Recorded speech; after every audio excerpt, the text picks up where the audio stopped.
ನಮಸ್ಕಾರ ಎಲ್ಲರಿಗೂ ಚಕ್ರವರ್ತಿ ಯೂಟ್ಯೂಬ್ ಚಾನೆಲ್ಗೆ ಸ್ವಾಗತ ಮತ್ತು ಸುಸ್ವಾಗತ. ಸೌಜನ್ಯ ಪರ ಹೋರಾಟಗಾರರಿಗೆ ಚಕ್ರವರ್ತಿ ಮಾಡ್ತಕ್ಕಂಥ ನಮಸ್ಕಾರಗಳು. ಬರೋದಕ್ಕೆ ಸ್ವಲ್ಪ ಲೇಟ್ ಆಯ್ತು ರೀ. ಭಾಳ ನಮ್ಗೆ ಎಂಜಿಲ್ ಕಾಸನ್ನು ತಿಂದು ಅಭ್ಯಾಸ ಇಲ್ಲ, ಹುಂಡಿ ಹಣವನ್ನು ತಿಂದು ಜೀವನ ನಡೆಸಕ್ಕಂಥ ವ್ಯಕ್ತಿಗಳು ನಾವಲ್ಲ. ನಮಗೆ ಬೇರೆ ಬೇರೆ ಬೇರೆ ಕೆಲಸಗಳು ಇರ್ತಾವ, ನಾವು ಹೊಟ್ಟೆ ಸಂಬಂಧ ಬೇರೆ ಕೆಲಸಗಳನ್ನು ಕೂಡ ಮಾಡಬೇಕಾಗ್ತಿರ್ತದೆ. ಸೊ ಅದಕ್ಕೆ ಸ್ವಲ್ಪ ಬರೋದಕ್ಕೆ ಲೇಟ್ ಆಯಿತು. ನಾನು ಬರೋದಕ್ಕೆ ಲೇಟ್ ಆಗಿದ್ದ ತಡ ಎಷ್ಟೋ ಸೆಗಿನಾಗಿನ ಹುಳುಗಳು ಏನಪ್ಪ ಅಂದ್ರೆ ಚಕ್ರವರ್ತಿ ಎಲ್ಲಿ ಹೋದ ಅಂತಂದು ಕೇಳಾಕತ್ತಿದ್ದು. ಯಾಕಂದ್ರೆ ಈ ಅತ್ಯಾಚಾರಿಗಳನ್ನ ಗಜಮಾ ಮಾಡಕ್ಕೆ ಯಾರು ಇರಕ್ಕಿಲ್ಲಲ್ರಿ. ಅತ್ಯಾಚಾರಿಗಳನ್ನ ಗಜಮಾ ಮಾಡೋದಕ್ಕೆ ಯಾರು ಕೂಡ ಇರಲಿಲ್ಲ. ಅದು ಚಕ್ರವರ್ತಿ ಎಲ್ಲಿ ಹೋದ, ಅವನಿಗೆ ನಾವು ಇಷ್ಟು ಕೊಟ್ಟು ಅವ ಎಲ್ಲಿ ಜಿಗದೆ ಹಾಕ್ತಾನೆ ನೋಡಿ. ನಿಮ್ಮದು ತಗೊಂಡ ಮಾಡಿ ಜೀವನ ಮಾಡೋಷ್ಟು ಹೊಲಸ ವ್ಯಕ್ತಿಗಳು ಸೌಜನ್ಯ ಹೋರಾಟಗಾರರಲ್ಲ. ಸೊ ಇದನ್ನೆಲ್ಲ ಸೈಡ್ಗೆ ಒಂದು ಕಡೆ ಇಡೋಣ. ನಾವು ಮತ್ತೆ ಬಂದು ಓಕೆ, ಅದೇನು ಕಿತ್ಕೊಳ್ಳೋದೈತಲ್ಲ ಕಿತ್ಕೊಳ್ಳಿ. ಇನ್ನು ವಿಷಯಕ್ಕೆ ಬರಬೇಕಾದ್ರೆ ಹೇಳಿದಾರೆ ಇವರು ಸೌಜನ್ಯ ಅತ್ಯಾಚಾರ ಹಡಿಸಿ ಮಕ್ಕಳ ಮಲ್ಕೊಂಡಿದ್ದಾರೆ. ಏನಾಗಿಲ್ಲ ತಂದ ಚಕ್ರವರ್ತಿ ಇಲ್ಲಿ ಬಿಡಪ್ಪ, ಇನ್ನೇನು ನಮ್ಮನ್ನ ಗಜಮಾ ಮಾಡೋರು ಯಾರು ಇಲ್ಲ ಅಂತ ತಿಳ್ಕೊಂಡಿದ್ರಲ್ಲೇ. ನಾಲ್ಕು ನನ್ನ ಮಕ್ಕಳು ತಂದ ಅತ್ಯಾಚಾರಿಗಳ ಆರಾಮಾಗಿ ಪಾರ್ಟಿ ಮಾಡಕತ್ತೀರಿ. ಎಲ್ಲಿ ದೊಡ್ಡ ದೊಡ್ಡ ರೆಸಾರ್ಟ್ಗೆ ಹೋಗಿ ನೀರ್ನಾಗ ಬಿದ್ಕೊಂಡ. ಈ ಮೊದಲೇ ಬಿಸಿಲೊಂದು ಭಾಳ ಐತಿ ನಮ್ಮ ಕಡೆ. ಉದ್ದ ಕಾಲ ಬಿಟ್ಕೊಂಡು ಮುಕ್ಕಳಿ ಮ್ಯಾಗ ಮಾಡ್ಕೊಂಡ ಮಜಾ ಮಾಡಕತ್ತೀರಿ ಮಕ್ಕಳ್ರೆ. ಸುಪ್ರೀಂ ಕೋರ್ಟ್ ಏನು ಹೇಳಿದ್ ನಿನ್ನೆ, ನಾನು ಇವತ್ತು ಕೂಡ ವಿಡಿಯೋ ಮಾಡೋದಕ್ಕೆ ಬರ್ತಾ ಇರಲಿಲ್ಲ. ಬಿಕಾಸ್ ನನಗೆ ಇನ್ನೂ ಕೆಲಸಗಳು ಬೇರೆ ಬೇರೆ ಇದ್ದು. ಆದ್ರೆ ಮಹೇಶ್ ಶೆಟ್ಟಿ ತಿಮ್ಮರೋಟಿ ಹಾಗೂ ನಮ್ಮ ಉತ್ತರ ಕರ್ನಾಟಕದ ಹುಲಿಯಾಗಿರ್ತಕ್ಕಂಥ ಗಿರೀಶ್ ಮಟ್ಟಣ್ಣನವರ್ ನಿನ್ನೆ ಸುಪ್ರೀಂ ಕೋರ್ಟಿನ ಮುಂದೆ ನಿಂತ್ಕೊಂಡು ಲೈವ್ ಅಲ್ಲಿ ಕಣ್ಣೀರು ಹಾಕ್ತಾರಪ್ಪ ಅಂದ್ರೆ ನಮ್ಮಂಥವ್ರು ಇದ್ದು ಏನು ಉಪಯೋಗದ? ಅಂತ ಒಬ್ಬ ಮಹಾನ್ ವ್ಯಕ್ತಿ, ಹೆಣ್ಣು ಮಕ್ಕಳಿಗೆ ನ್ಯಾಯವನ್ನು ಕೊಡಿಸ್ತಕ್ಕಂಥ ವ್ಯಕ್ತಿ, ಹಿಂದೂ ಸಾಮ್ರಾಟ ಮಹೇಶ್ ಶೆಟ್ಟಿ ತಿಮ್ಮರೋಟಿ ಆಗಿರ್ಬೋದು, ಗಿರೀಶ್ ಮಟ್ಟಣ್ಣನವರಾಗಿರ್ಬೋದು. ನಿನ್ನೆ ಮಟ್ಟಣ್ಣನವ್ರ ಸಾಹೇಬರು ಕಣ್ಣೀರು ಹಾಕಿದ್ರಿ. ಆ ಕಣ್ಣೀರನ್ನ ನೋಡೋಕ್ಕಾಗಲಿಲ್ಲ, ನಮ್ಗೆ ನೋಡೋದಕ್ಕಾಗಲಿಲ್ಲ. ಅದಕ್ಕಾಗಿ ಇವತ್ತು ಬಂದಿದ್ದು ನಾನು. ಇನ್ನೂ ಒಂದು 4 ದಿನ ಬರೋವಿರಲಿಲ್ಲ, ಅದಕ್ಕೆ ಬಂದಿದ್ದು ನಾನು. ಸುಪ್ರೀಂ ಕೋರ್ಟ್ ಏನು ಹೇಳಿದ ಅಂದ್ರೆ ನಿನ್ನೆ ಸೌಜನ್ಯ ಪರ ಇರ್ತಕ್ಕಂಥ ಸಾಕ್ಷಿಗಳು, ಆ ಸಾಕ್ಷಿಗಳಿಗೆ ರಕ್ಷಣೆಯನ್ನ ನೀಡಬೇಕು. ಈ ಹಡ್ಸಿ ಮಕ್ಕಳು ಯಾರ್ಯಾರೋ ಏನೇನೋ ಮಾಡಾಕತ್ತಿದ್ರಲ್ಲ, ಅವನ ಮ್ಯಾಗ ಕೇಸ್ ಮಾಡಿದ್ನೆ, ಇವನ್ ಮ್ಯಾಗ ಸುಳ್ಳು ಕೇಸ್ ಮಾಡಿದ್ನೆ, ಮಹೇಶ್ ಶೆಟ್ಟಿ ತಿಮ್ಮರೋಟಿಗೆ ಸುಳ್ಳು ಕೇಸ್ ಮಾಡ್ಕೊಂಡು ಗಡಿ ಪಾರ್ ಮಾಡಕ್ ಹೋದ್ನೆ, ಆಮೇಲೆ ವಿಠಲ್ ಗೌಡ್ರಿಗೆ ಹಂಗೆ ಮಾಡಿದ್ನೆ, ಸಮೀರ್ ಎಮ್ಡಿಗೆ ಹಿಂಗೆ ಮಾಡಿದ್ನೆ, ಚಕ್ರವರ್ತಿಗೆ ಒಂದು 2 ನೋಟಿಸ್ ಕಳಿಸ್ನೆ, ಇವ್ರನ್ನೆಲ್ಲ ಬಾಯಿ ಮುಸೋಣ, ಇವ್ರನ್ನೆಲ್ಲ ಹೆಂಗಾರೆ ಮಾಡಿ ಇಲ್ಲಿ ಕಟ್ ಮಾಡಿ ಬಾಲ ಕಟ್ ಮಾಡ್ಕೊಂಡು ಮತ್ತೆ ನಾವು ಅತ್ಯಾಚಾರ ಮಾಡ್ಕೊಂಡು ತಿರ್ಗಾಡ್ಬೇಕನ್ನೋ ಏನು ಪ್ಲಾನ್ ಇಟ್ಕೊಂಡಿದ್ರಲ್ಲ ಈ ಅತ್ಯಾಚಾರಿ 4 ಹಡ್ಸಿ ನನ್ನ ಮಕ್ಕಳು. ಅದಕ್ಕೆ ನ್ಯಾಯಾಂಗ ವ್ಯವಸ್ಥೆ ಒಂದದ, ಸುಪ್ರೀಂ ಕೋರ್ಟ್ ಒಂದದ ತಂದ ಇವ್ರಿಗೆ ಗೊತ್ತಿರ್ಲಿಲ್ಲ ನಿಮ್ಗೆ. ನೀವು ಭಾಳ ಹರ್ಕೊಂಡು ಏನು ಮಾಡ್ಬೋದು? ನನ್ನನ್ನು 1 ತಿಂಗಳು ಜೈಲಿಗೆ ಹಾಕಬಹುದು, ಸಮೀರ್ ಎಮ್ಡಿನ 1 ತಿಂಗಳು ಜೈಲಿಗೆ ಹಾಕಬಹುದು, ಜನತಾ ಏಜೆಂಟ್ ಜ್ವಾಲಾಮುಖಿ ಆಗಿರ್ಬೋದು, ಈ ನಮ್ಮ ಸೌಜನ್ಯ ಪರ ಹೋರಾಟಗಾರನ ಭಾಳ ಮಾಡಿದ್ರೆ 1 ತಿಂಗಳು ಜೈಲಿಗೆ ಹಾಕಬಹುದು ನೀವು ಅಷ್ಟೇ. ಆದ್ರೆ ನೀವು ಜೈಲಿಗೆ ಹೋಗೋ ಟೈಮ್ ಬಂದಾಗ ನಿಮ್ಮನ್ನು ರಕ್ಷಣೆ ಮಾಡೋದಕ್ಕೆ ಯಾರೂ ಇರಂಗಿಲ್ಲ. ಗಲ್ಲು ಶಿಕ್ಷೆಯಿಂದ ಯಾರು ಕೂಡ ಇರೋದಿಲ್ಲ. ಜನ ನಿಮ್ಮನ್ನ ಕಲ್ಲು ತಗೊಂಡು ಹೊಡೆದು ಕೊಲ್ತದ. ಇದನ್ನ ತಿಳ್ಕೊಂಡ್ಬಿಡ್ರಿ. ನಮ್ಮದು ಏನು ನೀವು ಒಂದು ಕಿತ್ಕೊಳಕ್ಕಾಗಿಲ್ಲ. ನಿನ್ನೆ ಸುಪ್ರೀಂ ಕೋರ್ಟ್ ಹೇಳಿರ್ತಕ್ಕಂಥ ಮಾತು ಏನದ ಅಂದ್ರೆ, ಮತ್ತೊಂದು ಹೇಳ್ತೀನಿ ರೀ. ನಾನು ಭಾಳ ದಿನ ಆಯ್ತಲ್ರಿ, ಭಾಳ ಏನೇನೋ ಮಾತಾಡ್ಬೇಕು ಅನ್ನೋದು ಇದೆ.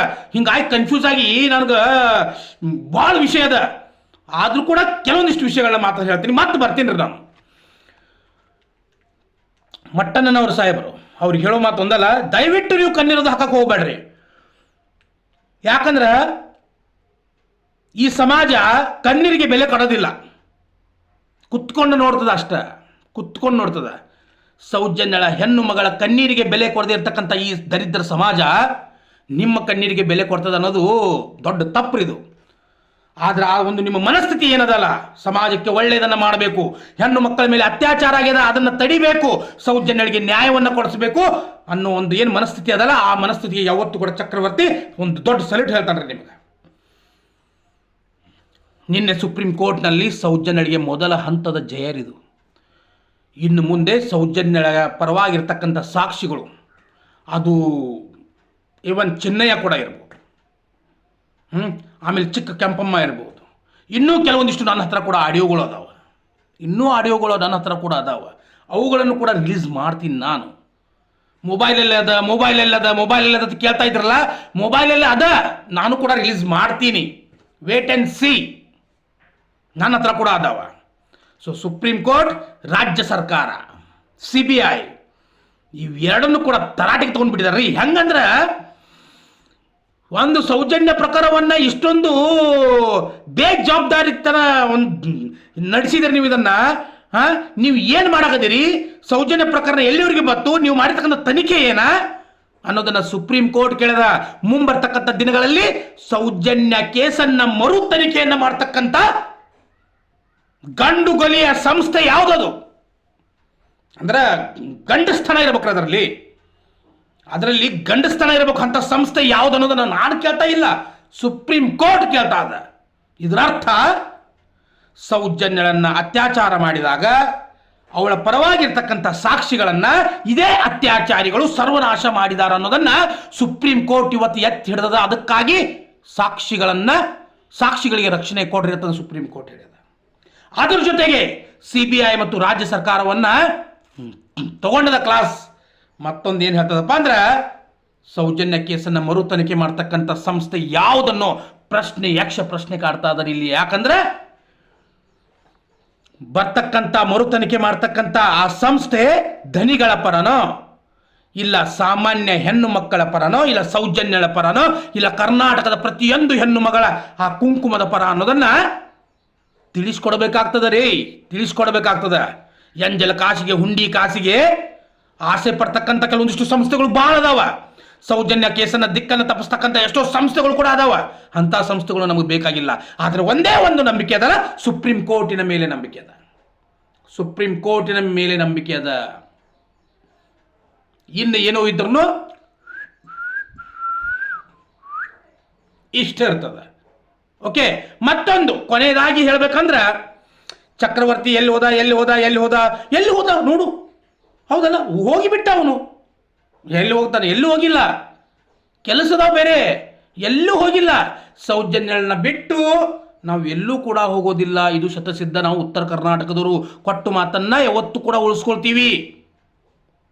100% ಅವಳಿಗೆ ನ್ಯಾಯ ಸಿಗೋವರೆಗೂ ಕೂಡ ಚಕ್ರವರ್ತಿ ಇದ್ದೇ ಇರ್ತಾನ. ಅದು ಏನು ಕಿತ್ಕೊಳ್ಳೋದಲ್ಲ, ಕಿತ್ಕೊಂಡ್ಬಿಡ್ರಿ. ಮಟ್ಟನವ್ರ ಸಾಹೇಬ್ರೆ, ಮಹೇಶ್ ಶೆಟ್ಟಿ ತಿಮ್ಮರೋಡಿ ಸಾಹೇಬ್ರ, ನಾನು ಬರೋದಕ್ಕೆ ಸ್ವಲ್ಪ ಲೇಟ್ ಆಗಿರಬೇಕು, ದಯವಿಟ್ಟು ಕ್ಷಮಿಸಬೇಕು. ಸೌಜನ್ಯರಿಗೆ ಮೊದಲ ಹಂತದ ಗೆಲುವನ್ನು ಕೊಟ್ಟಿದ್ದೀರಿ. ನಿಮ್ಮೆಲ್ಲರಿಗೂ ಕೂಡ ಧನ್ಯವಾದಗಳನ್ನ ಹೇಳ್ತೀನಿ. ಎಲ್ಲ ಯೂಟ್ಯೂಬರ್ಸ್ಗಳಿಗೂ ಕೂಡ ಧನ್ಯವಾದಗಳನ್ನ ಹೇಳ್ತೀನಿ. ಮತ್ತೆ ಬರ್ತೀನಿ. ನಮಸ್ಕಾರ ಎಲ್ಲರಿಗೂ. ಜೈ ಹಿಂದ್, ಜೈ ಕರ್ನಾಟಕ ಮಾತೆ.